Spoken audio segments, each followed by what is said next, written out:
Han pasado 3 años desde que asesinaron a nuestro padre. Quienes ordenaron este crimen creyeron que el tiempo jugaría a su favor, que el país olvidaría, que la verdad terminaría enterrada entre miles de páginas de un expediente. Se equivocaron. Mientras más investigamos, más entendemos por qué Fernando fue asesinado y por qué esta lucha ya no pertenece solamente a nuestra familia, sino al Ecuador. ¿Conoce usted este documento? Sí, por supuesto que lo conozco, señor presidente. ¿Puede explicarle a la Asamblea Nacional de qué se trata?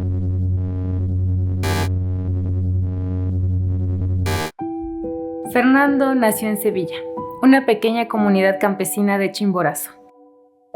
Hombre del campo, nos enseñó que toda cosecha comienza con una semilla. Fernando primero sembró la tierra, después sembró la palabra.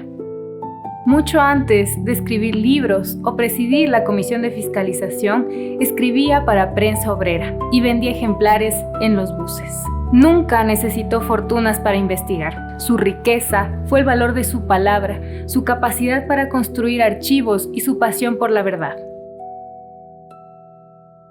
A la pregunta de quién ordenó el asesinato de Fernando Villavicencio, le sigue inmediatamente otra. ¿Por qué? ¿Por qué?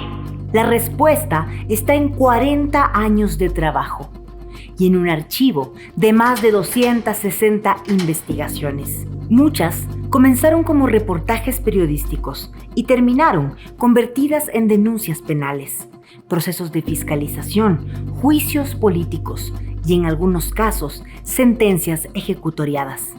Tienen entendido que se recibió coimas durante el gobierno del expresidente Rafael Correa. Nadie ejecuta una acción corrupta que le ha representado 9.000 millones de dólares de pérdida. Solo un tonto útil le habría dado semejante regalo a las transnacionales a cambio de nada.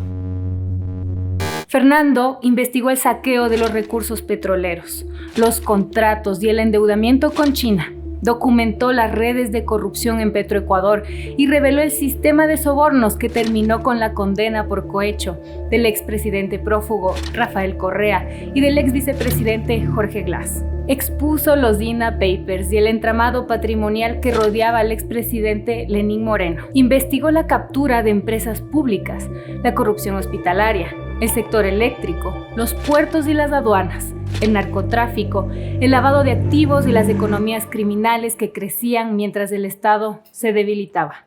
Como vimos en el capítulo anterior, las mismas redes que Fernando investigó durante años se repiten en los expedientes de Metástasis, Purga, Plaga y Magnicidio. Y en esos expedientes también está la historia del asesinato de nuestro padre. Lo único que pueden hacer es matarme y con eso liberamos un pueblo entero. Yo no le tengo miedo a la muerte porque yo ya vencí sobre ella. La planificación del asesinato de Fernando se reconstruye a través de 2 investigaciones. Metástasis revela el origen, la decisión de matarlo y los primeros movimientos para hacerlo posible. El caso Magnicidio revela la segunda etapa, cómo ese plan se retoma, se organiza y se convierte en una operación concreta para asesinarlo. Son 2 momentos de una misma historia, revelados por expedientes distintos y que al juntarlos permiten seguir el recorrido del crimen, desde la decisión hasta la operación. Ustedes, mafiosos que contaminan los contenedores de exportación de este país. Ustedes que sirven al narcotráfico. Se les acabó el tiempo. La primera etapa aparece en los chats de Metástasis y comienza en mayo de 2022. Semanas después de que exhibiera la famosa foto de la piscina, Fernando volvió a denunciar desde el pleno de la Asamblea las disputas por el control de las aduanas, los puertos y las redes que, según la información que manejaba la Comisión de Fiscalización, facilitaban el tráfico internacional de cocaína. Volvió a señalar a Javier Jordán y a Leonardo Cortázar. Los chats muestran una reacción inmediata. El 10 de junio de 2022, Javier Jordán, hoy procesado como presunto autor intelectual, escribió a Leandro Norero: «Ñaño, nunca te he pedido un favor así. Necesito que resuelvas lo de este Villa». En otra conversación incorporada al expediente, Norero le preguntó al periodista Anderson Boscan si Fernando terminaría cansándose de investigarlo. La respuesta fue: no se aburre de los temas, él es así. Y sí, ese era el talante de nuestro padre. Fernando no abandonaba una investigación por amenazas, campañas de desprestigio ni persecuciones. En agosto de 2022 volvió a denunciar las redes que operaban alrededor de las aduanas y los puertos. Al día siguiente, los chats registran otra conversación. Jordán le dice a Norero: ¿te acuerdas de esa película que vimos? Los encargados hicieron el encargo y eran kamikazes. Tráelos de otro lado. Norero responde: ya voy a ver cómo hago eso. Y pocos días después aparece uno de los mensajes más importantes del expediente: ya tengo los gatos para FB. Javier Jordán ha negado que esos usuarios le pertenezcan, pero la investigación no se apoya solamente en la lingüística forense. Compara su forma de escribir y también incorpora fotografías y enlaces enviados desde esas cuentas, además de datos personales y familiares de Jordán. La lingüística, los enlaces, las fotos y esos datos son, según el expediente, los elementos que lo delatan como la persona detrás de esos usuarios. En esas conversaciones se evidencian los seguimientos a Fernando. Según su propio testimonio, Daniel Salcedo recibió de Norero $20,000 para obtener información sobre Fernando. Salcedo recurrió al ex agente de inteligencia Ronald Herrera, alias Jonathan, quien declaró haber coordinado varios días de vigilancia y obtenido fotografías y reportes de sus rutinas. El informe policial atribuye a José Serrano un dominio estratégico sobre segmentos de inteligencia policial. Según la investigación, mucho antes del asesinato, Serrano había reclutado agentes como Ronald Herrera para realizar misiones clandestinas. Esa estructura permitió obtener información sobre itinerarios, vehículos, escoltas y rutinas de Fernando y vulnerar su cápsula de seguridad.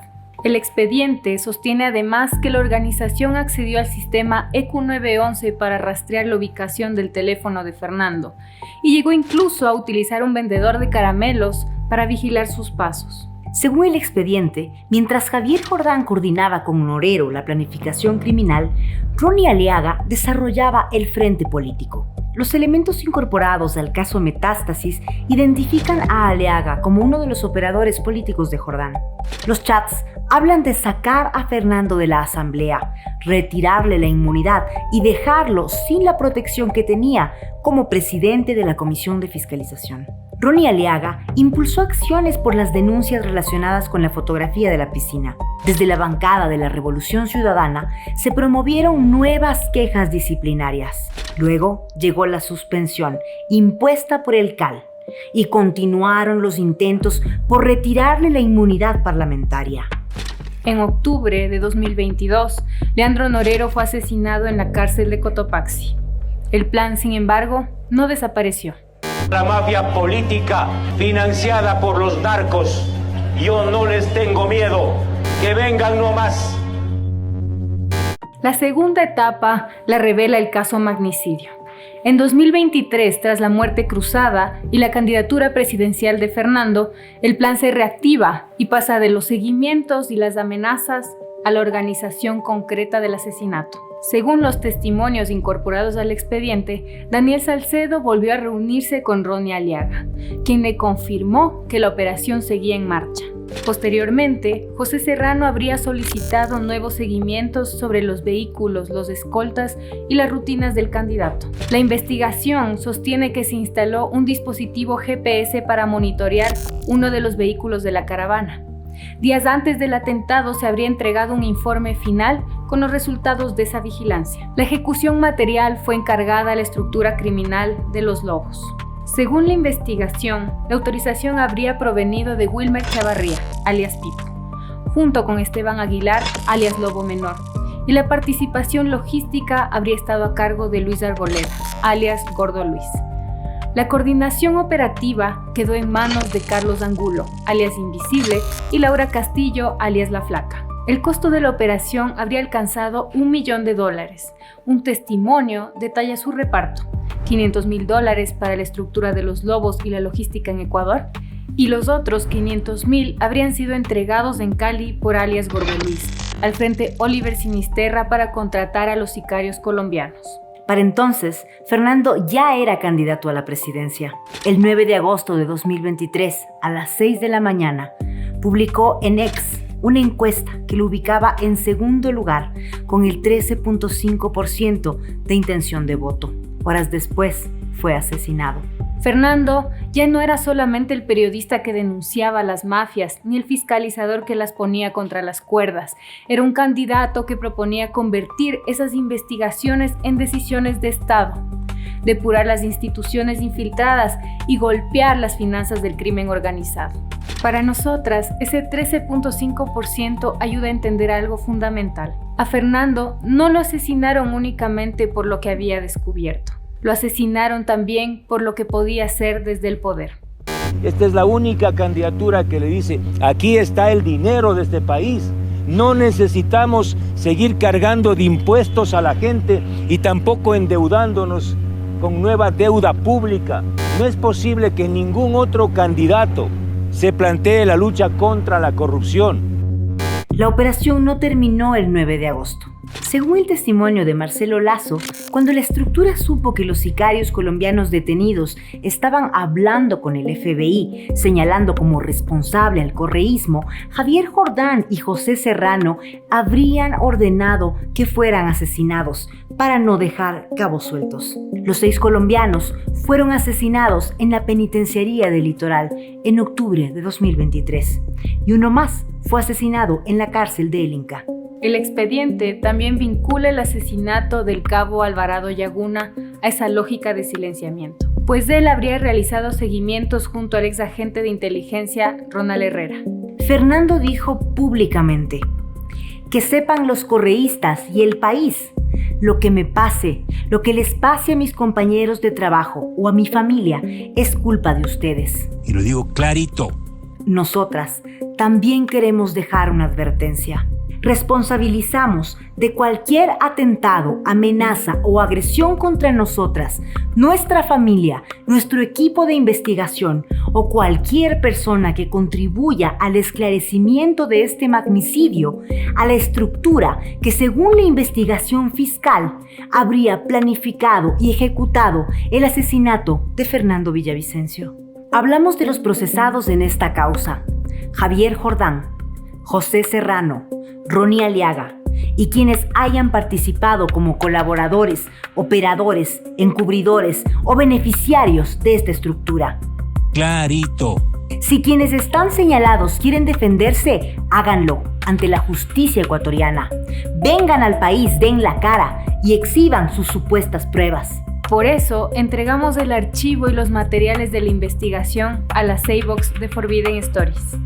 Si intentan silenciarnos, esa información no desaparece.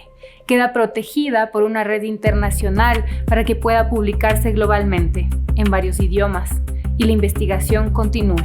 En los próximos capítulos mostraremos las evidencias sobre la ejecución del crimen, los intentos de encubrimiento y la operación de desestabilización que siguió al asesinato de Fernando.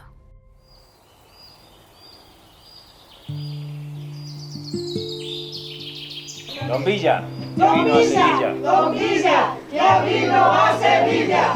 Ahí quedó. Tengo una foto con ustedes. Ahora ellos cuidan mi casa. Nuestro padre nos enseñó que toda cosecha comienza con una semilla. Fernando sembró una que ninguna bala pudo destruir.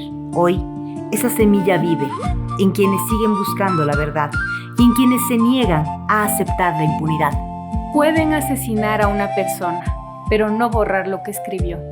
Y tampoco pueden borrar un archivo que ya está en muchas manos. Escribir es la victoria.